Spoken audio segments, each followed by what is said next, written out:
Hi, everyone. I'm Fraser Cain. I'm the publisher of Universe Today. I've been a space and astronomy journalist for over 20 years. Today, I am joined by Dr. Leah Jenks, one of our journalists with the weekly Space Hangout and a newly minted PhD physicist who is going to blow our minds today, talking about relativity, cosmology, and many other topics. Leah, how's it going? I'm doing well, thanks. And Excited. again, I know we congratulated you on the weekly Space Hangout. Congratulations on your newly minted PhD.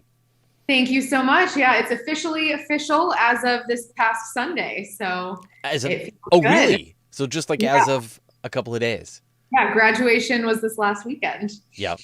And so did you get like the secret book on how to thrive as a newly doctorate You know, astronomer? I haven't gotten that yet, but Ch- hopefully it's coming in the mail. yeah, Like check your maybe bank they'll account. send it to me with all of the secrets. Yeah, yeah, yeah. So what did you, I guess, what was your PhD in? What is your now official title? Yeah, so it's a PhD in physics.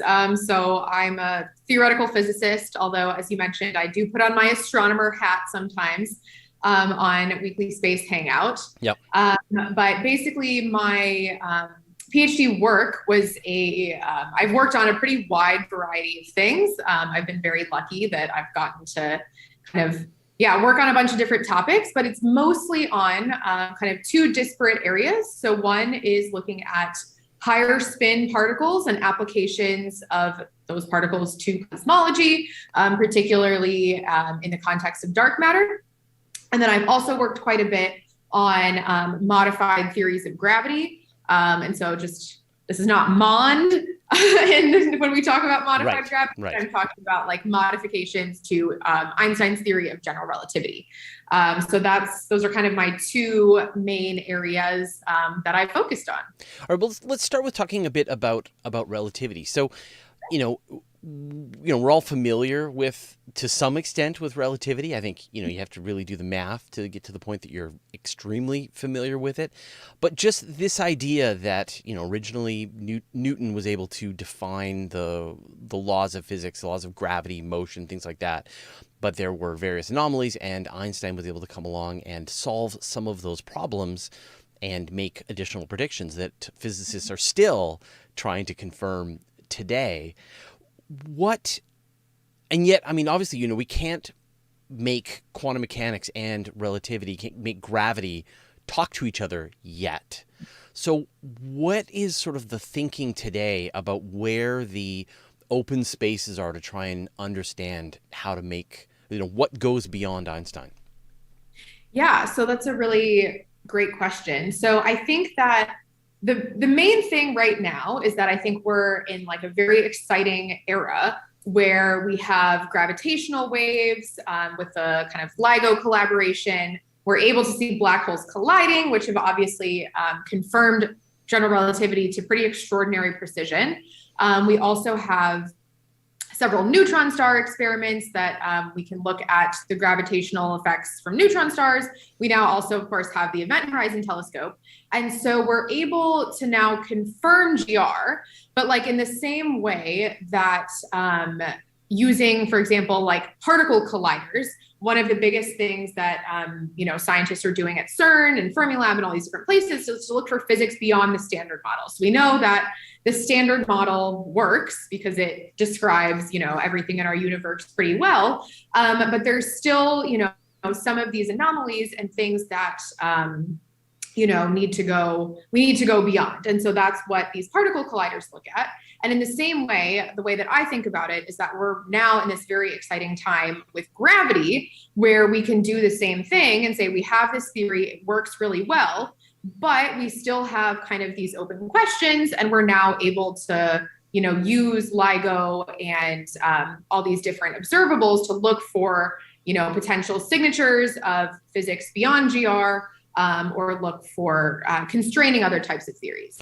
And so in terms of the questions that I think are still open to be answered, quantum gravity, like you suggested. So yeah, you're absolutely right that we don't have a way to kind of marry quantum mechanics and gravity.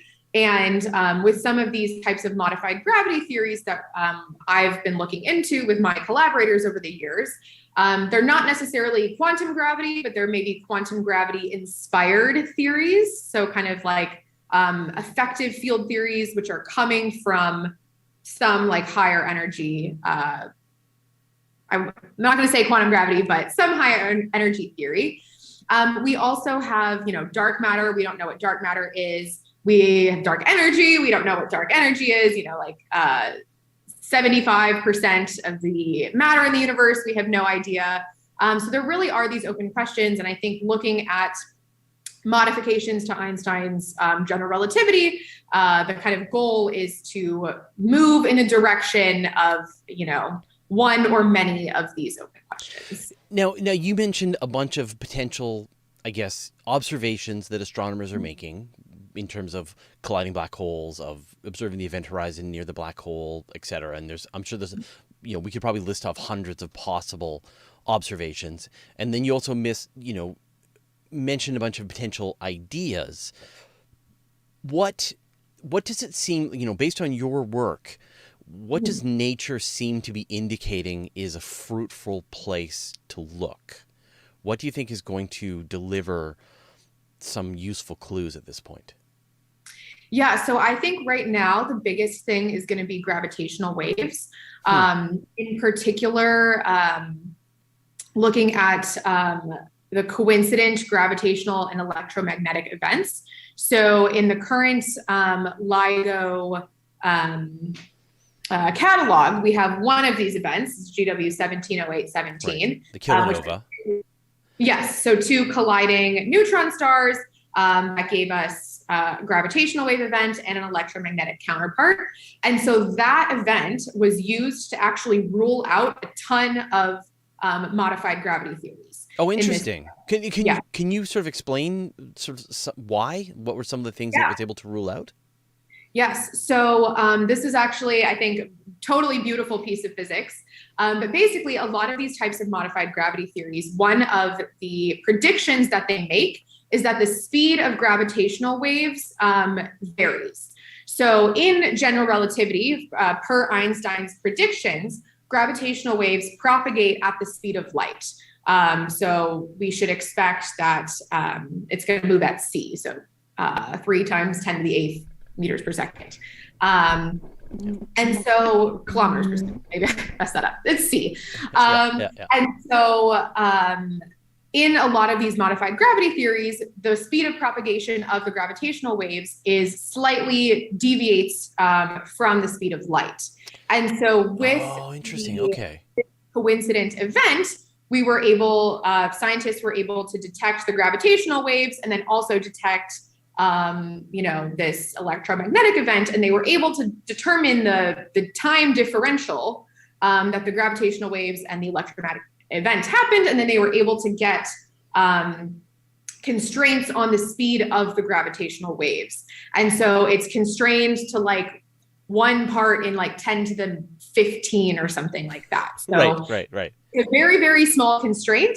And so that basically killed a lot of modified gravity theories that wouldn't fit into that constraint. Right. So just like this idea that the speed of gravity is the speed of light. Yes. And that we saw those electromagnetic waves, we saw the gravitational waves, they came exactly at the speed of light. There was a slight delay because one was released before the other, but essentially they came precisely at the speed of light. And so like a whole pile of theories that depended on gravity moving not at the speed of light had to be hucked in the garbage. Exactly. Or have to go back for retooling. Right. That's really interesting. Okay. Please continue. Yeah. So there's, still some theories that are left. There's ways to kind of, configure other types of things. Theorists are always coming up with different ways to make their favorite theory work with the data. But I think, so that did a lot in terms of modified gravity, but that was one data point. That's the only event that we have so far.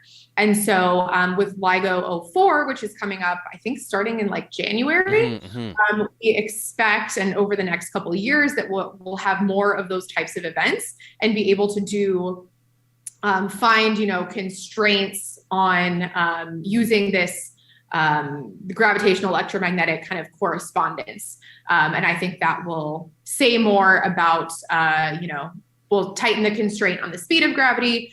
There's other kind of areas that you can probe as well. So I think that will be a big, a big way to look into this. So it is kind of interesting. If you kind of go back and think about the question that I asked you, where are the places that nature is giving us some hints on where we can look? And the answer you gave me was, here are some places that we know we don't need to look anymore. And it's funny because that is a scientist's way of thinking. The most exciting thing that you could do is disprove a theory. It's like, if you could find if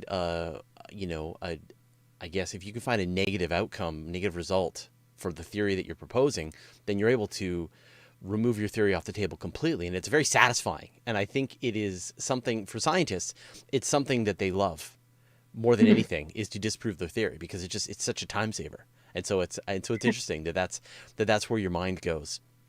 And, go ahead. Sorry. Well, I was just going to say, yeah. And this has been a sort of a thread in the scientists that I talk to is, I think a lot of people think that scientists they hold some kind of, I don't know, almost dogmatic belief about their theory, but the scientific method is begging you to disprove yourself. That is what gives you the quick dopamine hit, so you can get back out there. So anyway, I just find those interesting.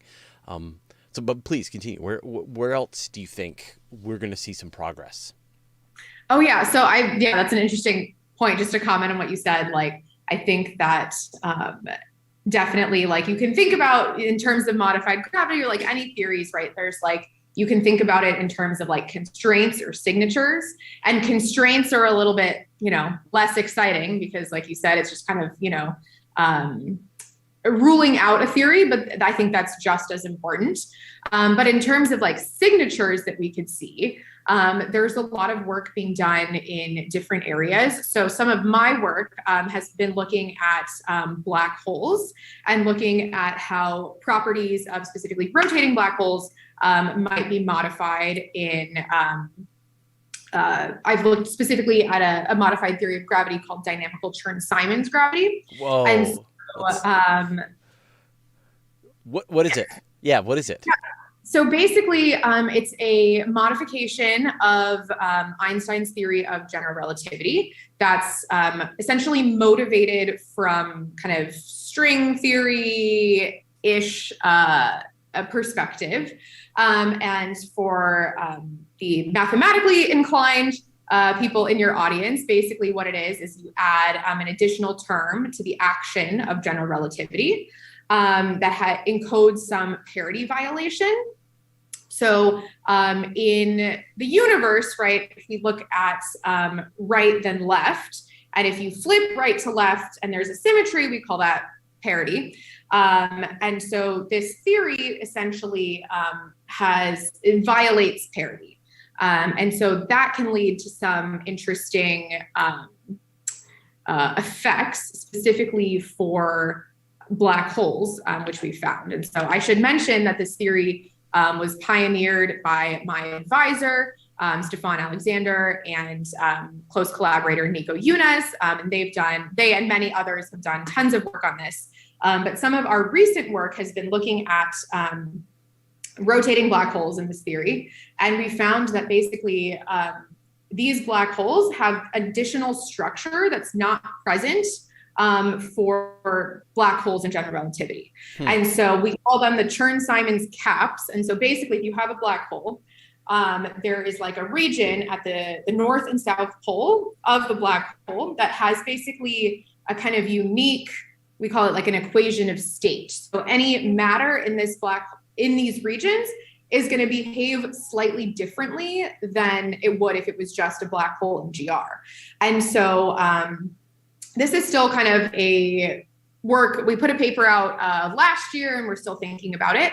But basically the hope is, and that can kind of be applied to a lot of different theories as well, is that by observing black holes, we'll be able to find some sort of unique signature, for example, from these cap-like regions that would be able to, we would be able to say, oh, that signature from that black hole is a smoking gun for Chern-Simons gravity as opposed to just a GR black hole. Right. That might have been a very convoluted answer, but yeah, no. I mean, I think this is the heart of it, right? Which is that Einstein's theories predicts the observations that have been made beautifully, and every time, like, we report on this on Universe Today all the time, that it's just like, Einstein proven right again and again, to even more degrees of precision, even more digits of precision. And so you're looking, and when you think about how Einstein made predictions about, say, frame dragging to predict the motions of Mercury, it was right at the edges of what Newton was able to predict. It was these tiny little anomalies that started to build up that told people that there was something there that was wrong, and it was Einstein that was able to make that prediction.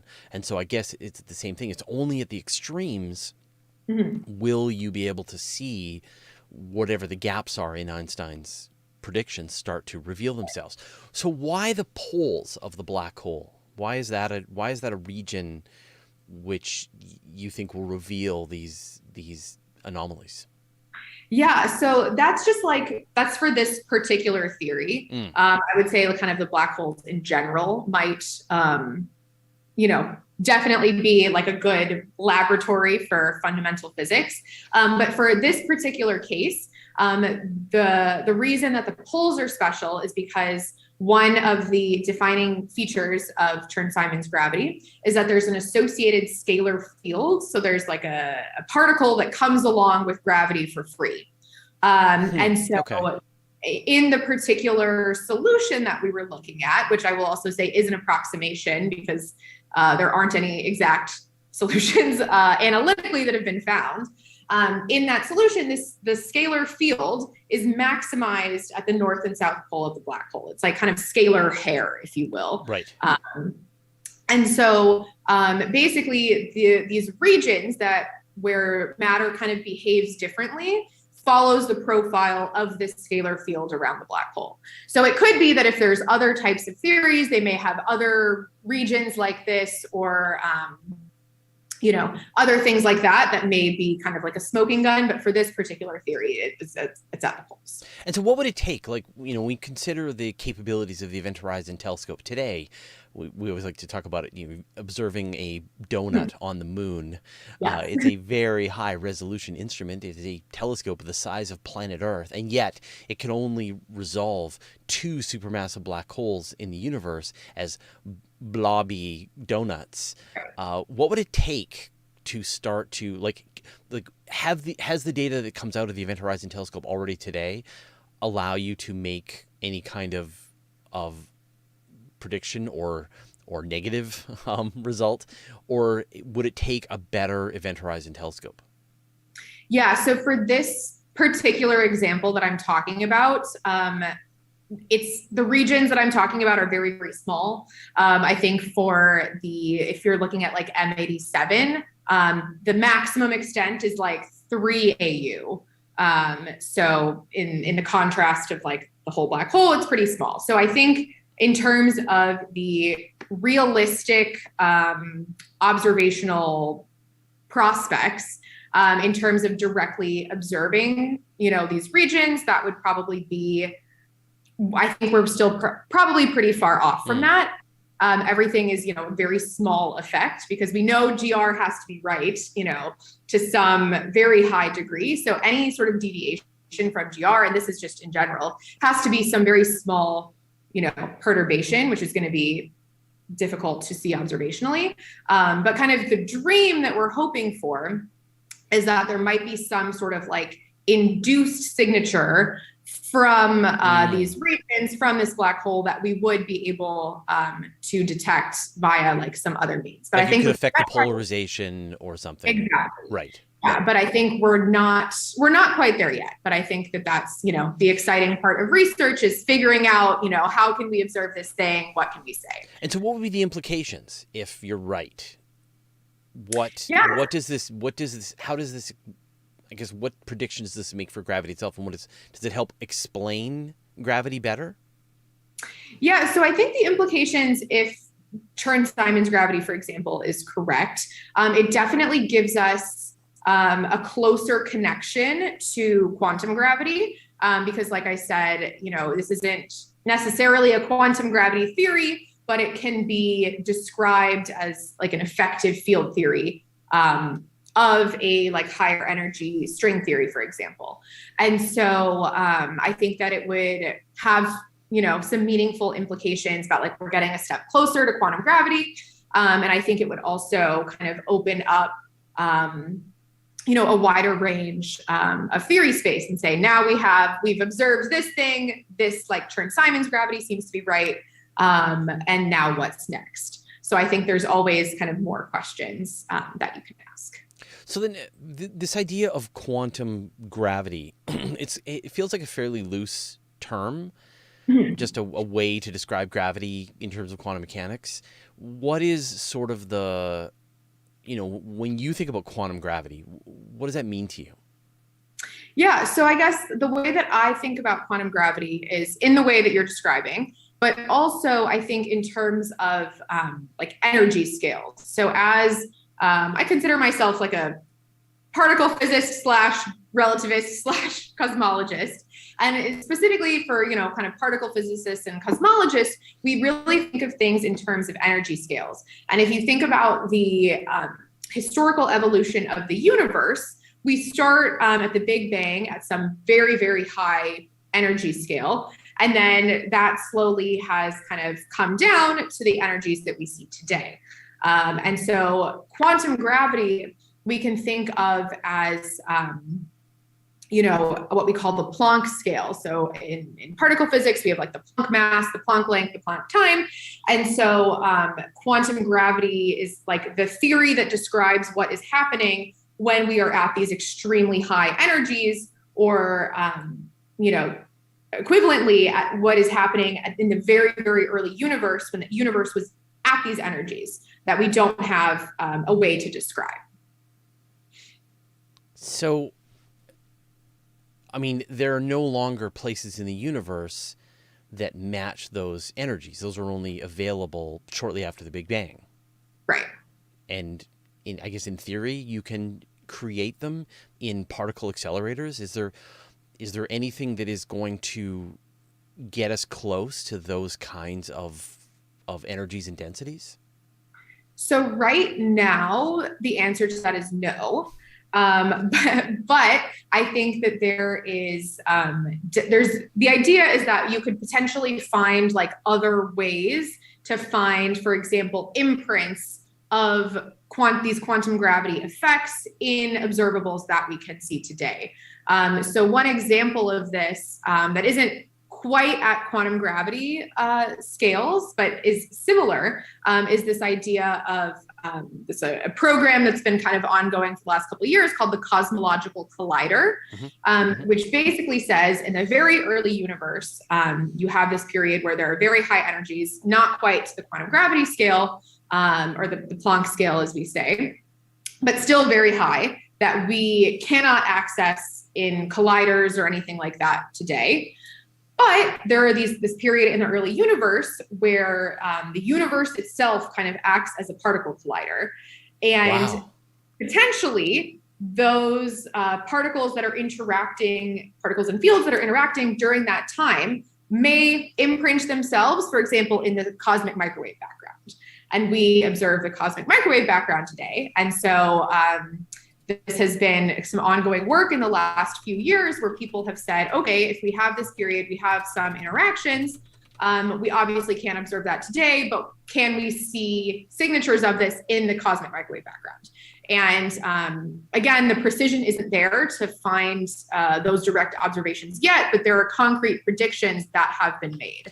And so I think that there's like a similar parallel for quantum gravity and these like very high energy physics that people think about. Now you say this idea of natural, like there are natural particle accelerators. Where are these? What is the cause of them?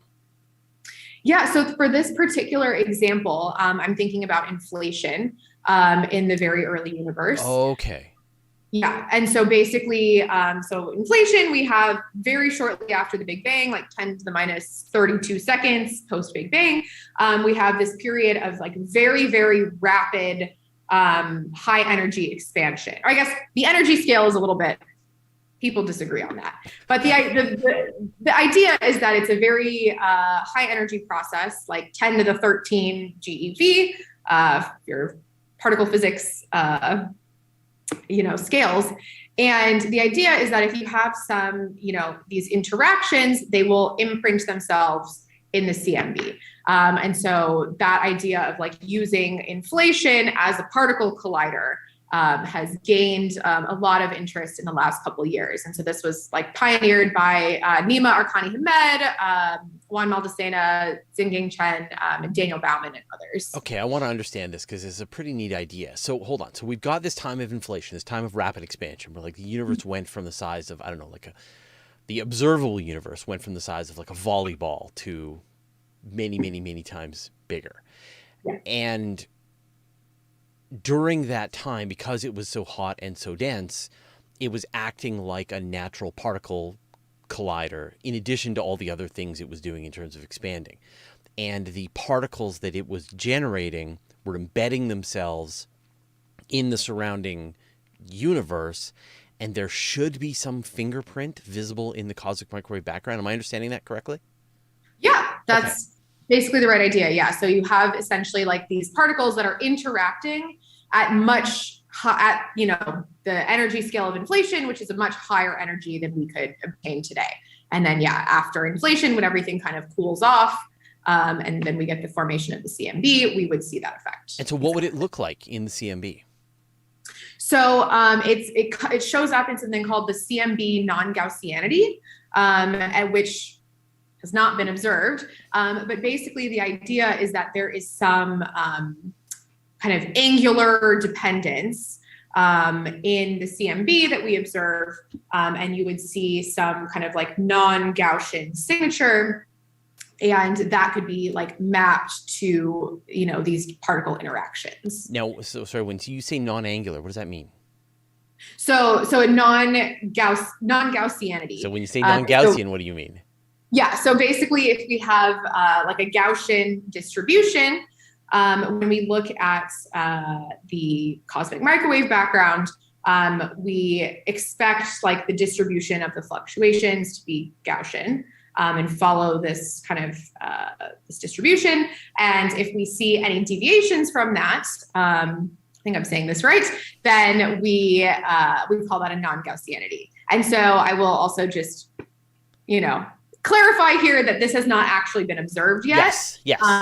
But hopefully with future kind of CMB experiments, we may be able to get a little bit closer. And so really, like I think about things like, say, supermassive black holes or colliding neutron stars. Then when I think about the most extreme events in the universe, and we have some evidence, like we have these cosmic rays that are coming in at energy levels higher than anything that can, like, it doesn't seem like there's anything out there in the universe that can generate them.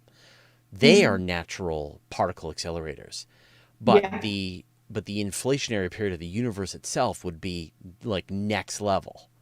Yeah, exactly. Right. That's such a neat idea. That. Yeah, I think it's amazing. Yeah. Just this idea that the early universe was just this incredible. And I'm sort of thinking of analogies like when you think about cosmic rays, we have telescopes down here on Earth that can detect the cosmic rays, but they can't detect them directly. They detect them as the cosmic rays hit the atmosphere, are broken up, and the particles rain down, and they detect the after effects of those particles. And then they use that to be able to know where cosmic rays are hitting the atmosphere. And so normally you would need a space telescope, but in this case you can actually do it this way. And so you get these indirect detections. How much do you think that we will have to depend on these indirect detections compared to direct detections for making progress in relativity?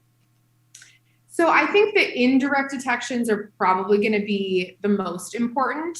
And I think one thing I also that kind of goes along with this that I wanted to mention is that I think that like using now that we have all of these this gravitational waves, the black holes, like all of these observations, I think people are now starting to think about also gravity as a laboratory for particle physics as well. So it's not even just like tests of relativity, but I think that there is a lot of really interesting work to be done looking at how can we probe like fundamental physics beyond just relativity or modified gravity with these types of observables. So exactly like you're saying, like using a neutron star as a particle collider or black holes.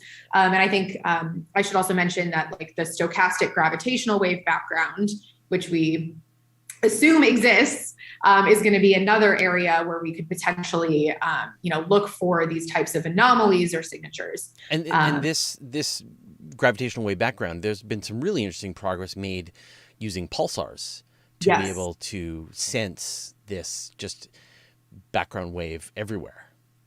Yeah, so I think I'm not an expert on the stochastic background necessarily, but my understanding is that we are pretty close to a detection. I think there was some kind of anomaly in nanograv, which is a collaboration, which is pulsar timing. They have found something that they couldn't quite say this is a signature of the background, but with perhaps more observations, they will get there. So I think that will be another window into all of the really exciting physics that we can do with gravity. Now, we talked a bit about the existing technology that is out there right now. LIGO, the ability to observe colliding neutron stars, the Event Horizon Telescope to see black holes. If you were able to be the chair at the Decadal Survey, which I'm sure just a couple of years away, you'll be there.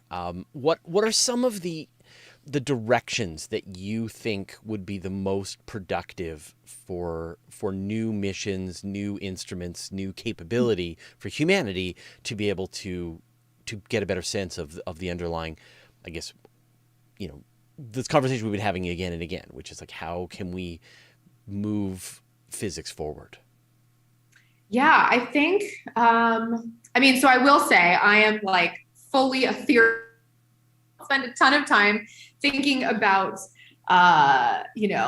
missions, but I will say that I think that like multi-messenger astronomy is going to be learn so much from that singular event. So I think continuing on that path to say, okay, how can we observe these like coincident events? Are there other observables that we should be looking for? From that, I think is important. I think also looking at this gravitational wave background is going to be really important. If we can, make the Event Horizon Telescope bigger, I don't know, maybe we can put like a radio dish on the moon or something. Right, yeah. There's been proposals for that, also proposals for just like space-based ones, maybe something out at L2 or L4, L5.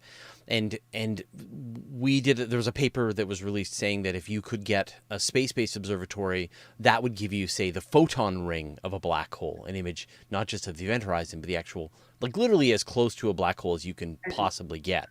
That would probably get you within your 3AU of M87's black hole. And so all you need to do is just go to space. Radio telescope in space, that can't be hard. Yeah, it's fine. yeah, it's fine. It's fine.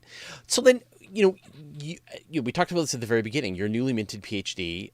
Yeah. What does that mean in terms of your career? So you're shifting to a new position at the University of Chicago, right? Yes. So I am in the fall. I'm going to be joining the University of Chicago Kavli Center for Cosmological Physics as a postdoctoral fellow. So I will be continuing some of this work that I've been doing, as well as I'm hoping to branch out as well into some new areas. So yeah, looking forward to that. And so what happens next? Like, do you have, will you bring a bunch of research, a bunch of fields that you're interested in looking into, or is the expectation that they're going to have a bunch of new advisors, new fields of research, and you will be jumping in and participating on other people's papers? How does this work? Do you know? Yeah, so it's a combination. So the position I have, I'm very fortunate that it's like a fellowship where there's a lot of freedom.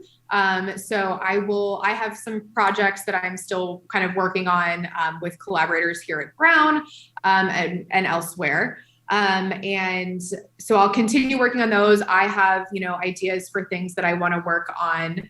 But then also, there's a lot of really amazing people at Chicago, and I'm really looking forward to collaborating with them. I've already started kind of talking to some people about some new ideas.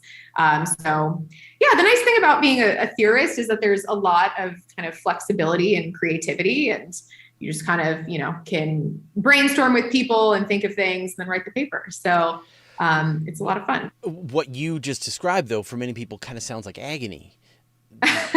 that like when you have a blank piece of paper and you have to sit down and start doing just hard thing. You can't browse the internet. You can't do a bunch of check for some stuff on TikTok. You can't get those quick dopamine hits. You've got to sit there and, in many cases, from first principles, build up some kind of mathematical proof or theory. How do you go about that? What is your method?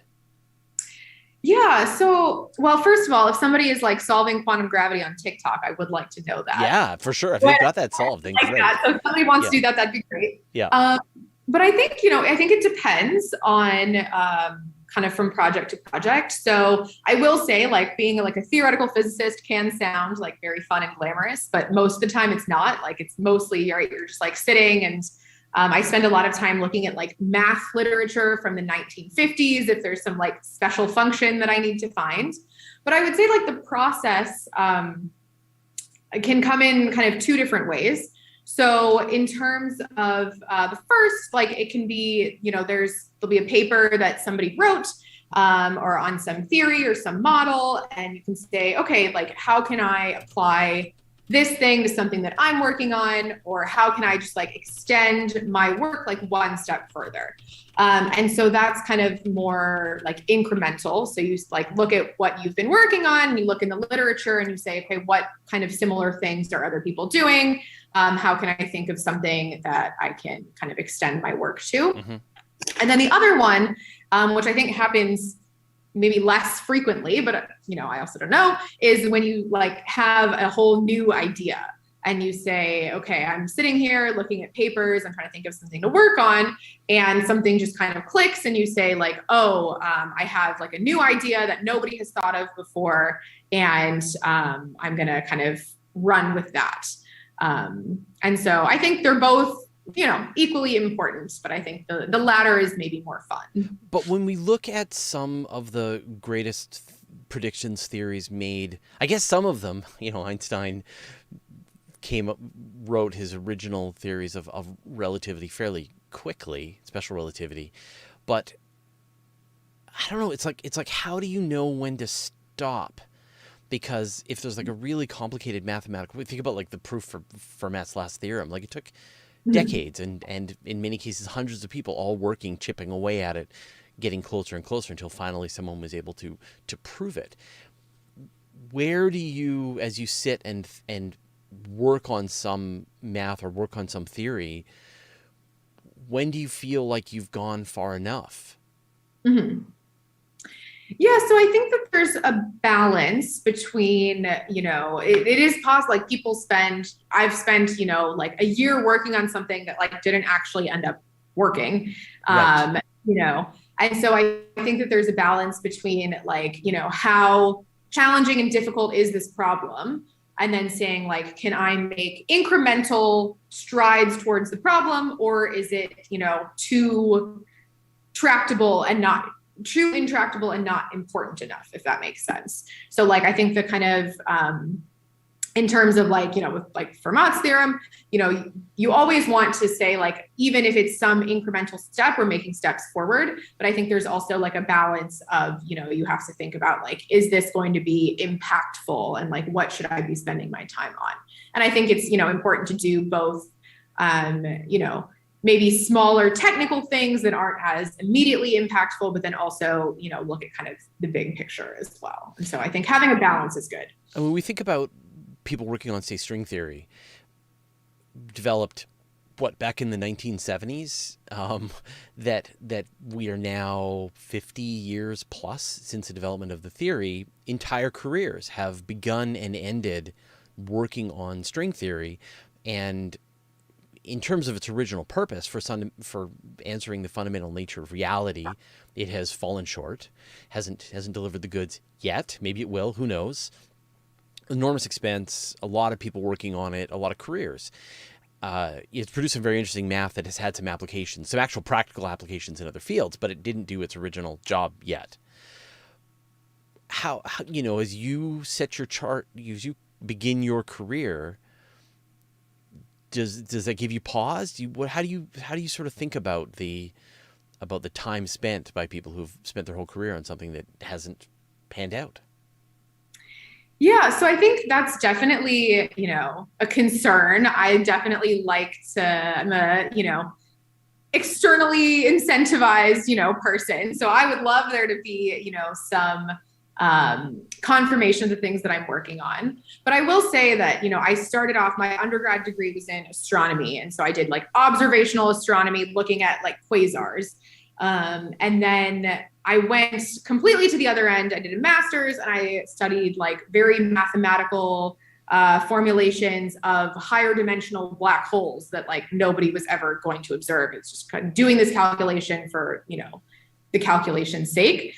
And I think that I have found a balance somewhere in the middle where I do work on a lot of topics that are not necessarily going to be immediately observable, but they are at least informed by observations. So in terms of, the dark matter problem, I would hope that would be solved in my lifetime. Yeah. And even if it's not my theory, that I would hope that we will see a solution to that. I think, with all the gravity that gravitational observables, I think we'll be able to make some progress there. And so I think that there's, a balance with, working on theory and these really kind of up in the clouds topics, but they're at least, informed by things that are tangible. Yeah. Is kind of how I see it. Yeah. And I think it's important that you got that fundamental sort of basics in observational work. Definitely. Yeah, and it's funny, I'm a fan of the experimenters. I'm not gonna lie. That's my if I was to sort of pick a team, I like the experimenters in that they kind of don't know where they're going specifically. They're just trying to just poke at nature and see what pops out. But they need the guidance of the theorist to even know where to go and where to look. But I feel like, the experimenters, at least they're sometimes getting null results, which is still helping guide the process. And I think it's not necessarily because I respect experimenters more, but when I sort of put myself in the seat of a theoretician, it just feels like my heart would be broken too often to have to keep working. To be like, oh, I put all this work and it's all just turning into spaghetti in my hands, and that's a year that I just can't, bring back. I don't know. I have respect for people who can sit down and think for that long, because I can't. So you talked about dark matter. What is your preference right now for dark matter? What do you feel is the answer most likely to be dark matter?